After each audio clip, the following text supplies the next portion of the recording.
नमस्कार, मैं सचिन कुमार। आप देख रहे हैं खबर फास्ट का डिजिटल प्लेटफॉर्म। आज हम बात करेंगे भारत के इतिहास की एक ऐसी घटना की जिसने करोड़ों लोगों की जिंदगियों को बदल दिया। वो है भारत का विभाजन। लेकिन सवाल यह है कि इस विभाजन की मांग किसने उठाई और आज 2025 में इस मुद्दे पर क्यों हो रहा है हंगामा। एनसीईआरटी के नए मॉड्यूल ने इस बहस को और हवा कैसे दे दी है, चलिए इसकी पूरी कहानी को समझते हैं। भारत के विभाजन की मांग सबसे पहले 1940 में मुस्लिम लीग के लाहौर अधिवेशन में उठी थी। मोहम्मद अली जिन्ना ने इस प्रस्ताव में मुस्लिम बहुल क्षेत्रों के लिए एक अलग स्वायत्तता इकाई की मांग की थी। हालांकि इस प्रस्ताव में स्पष्ट रूप से पाकिस्तान शब्द का उपयोग नहीं हुआ था, लेकिन इसे बाद में अलग राष्ट्र की मांग के रूप में देखा गया। लेकिन क्या यह मांग सिर्फ जिन्ना या मुस्लिम लीग तक सीमित थी? नहीं। कई इतिहासकारों का मानना है कि सांप्रदायिक राजनीति, ब्रिटिश सरकार की फूट डालो और राज करो नीति और कांग्रेस की कुछ नीतियों ने इस मांग को बल दिया। 1946 में मुस्लिम लीग के प्रत्यक्ष कार्रवाई दिवस ने हिंसा को बढ़ावा दिया, जिसके बाद विभाजन लगभग अपरिहार्य हो गया। अब बात करते हैं एनसीईआरटी के नए मॉड्यूल की, जिसने 2025 में एक नई बहस को हवा दे दी है। 14 अगस्त 2025 को विभाजन विभीषिका स्मृति दिवस के मौके पर एनसीईआरटी ने कक्षा 6 से 8 और 9 से 12 के लिए 2 विशेष मॉड्यूल जारी किए। इसका नाम है विभाजन के अपराधी।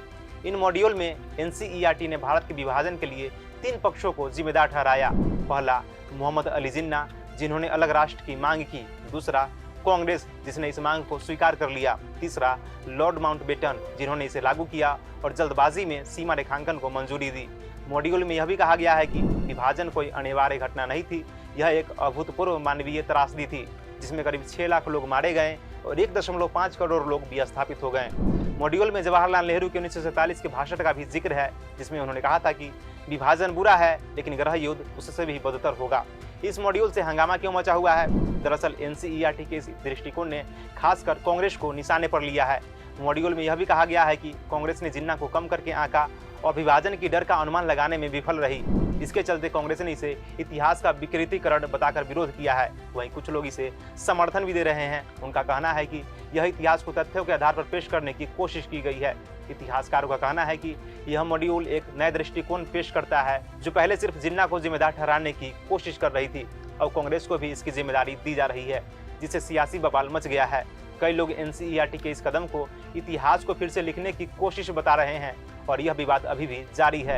एनसीईआरटी के इस मॉड्यूल को अब स्कूल में पढ़ाए जाएंगे। कक्षा 6 से 8 के लिए एक सरल मॉड्यूल है जो विभाजन की कहानी को आसान शब्दों में समझाता है। वहीं कक्षा 9 से 12 के लिए विस्तृत मॉड्यूल जारी किया गया है, जिसमें जवाहरलाल नेहरू, महात्मा गांधी, जिन्ना, माउंटबेटन और सांप्रदायिक हिंसा की तस्वीरें भी शामिल है। ये मॉड्यूल शैक्षिक परियोजनाओं, पोस्टरों, निबंधों और समूह पर चर्चाओं के जरिए पढ़ाए जाएंगे, ताकि छात्रों को विभाजन की पूरी कहानी समझ में आए। इसके अलावा मॉड्यूल में 1940 की हिंसा, कश्मीर संघर्ष और सांप्रदायिक राजनीति जैसे मुद्दों पर भी चर्चा की गई है। भारत का विभाजन एक जटिल और दुखद कहानी है, जिसे समझना हर भारतीय के लिए जरूरी है। एनसीईआरटी के नए मॉड्यूल इस इतिहास को नई पीढ़ी तक पहुंचाने की कोशिश कर रहे हैं, लेकिन इसने एक नए विवाद को जन्म दे दिया है।